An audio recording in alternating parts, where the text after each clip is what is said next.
Friends, welcome back to my channel. నేను మీ గాయత్రినండి. ఈరోజు చేయబోతున్నాను మైసూర్ బోండాలండి. దానికి కావాల్సిన ఇంగ్రీడియంట్స్ చూసేద్దామా. 1/4 kg మైదా తీసుకుంటున్నాను, 1/2 స్పూన్స్ షుగర్ అండి, సరిపడా సాల్ట్ తీసుకోండి. అలాగా ఇప్పుడు 10 రూపీస్ది పెరుగు ప్యాకెట్ తీసుకుంటున్నానండి. అలాగా కలిపిన తర్వాత వాటర్ వేసుకొని 1/2 కప్పు వాటర్ వేస్తున్నానండి.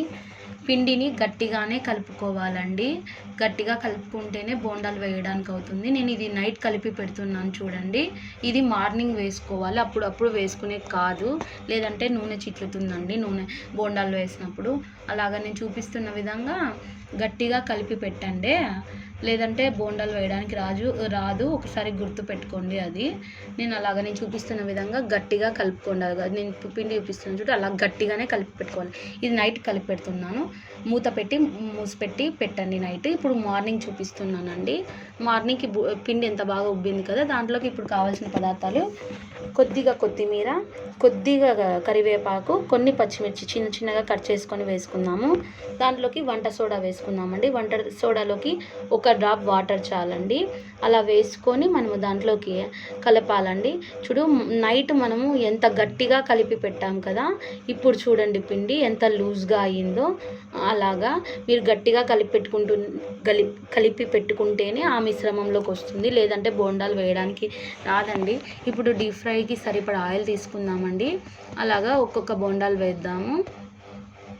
చాలా టేస్టీగా ఉంటాయండి. నేను మొన్ననో నేను పచ్చికారం పోస్ట్ చేశానండి వీడియో. ఆ పచ్చికారము బోండాలు సూపర్ కాంబినేషన్ అండి. పప్పుల పొడి కూడా చాలా టేస్టీగా ఉంటాయి బోండాల్లోకి. ఉత్తవైనా చాలా టేస్టీగా ఉంటాయండి. ఒకసారి నా పద్ధతిలో ట్రై చేయండి ఫ్రెండ్స్. అలాగా ఒకవైపు వేసిన తర్వాత ఇంకోవైపు టర్న్ చేసుకుందామండి. ఇప్పుడు అలాగా అన్నీ కాలాయి కదా, ఇప్పుడు ఒక ప్లేట్లోకి సర్వ్ చేసేసుకున్నాము. చాలా టేస్టీగా ఉంటాయండి మైసూర్ బోండా అండి. మీ సైడ్ ఏమంటారో నాకు తెలియదు. మేము ఇక్కడ మైసూర్ బోండాలు అంటామండి, రాయలసీమ వాళ్ళము. ఇప్పుడు రెండో వాయి చూపిస్తున్నాను చూడండి.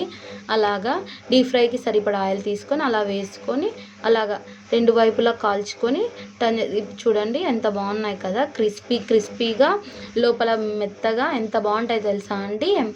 నా పద్ధతిలో ఒకసారి ట్రై చేయండి ఫ్రెండ్స్. నా వీడియోస్ నచ్చినట్టయితే లైక్ చేయండి, షేర్ చేయండి, సబ్స్క్రైబ్ మై ఛానల్. అలాగే కామెంట్ కూడా పెట్టండి.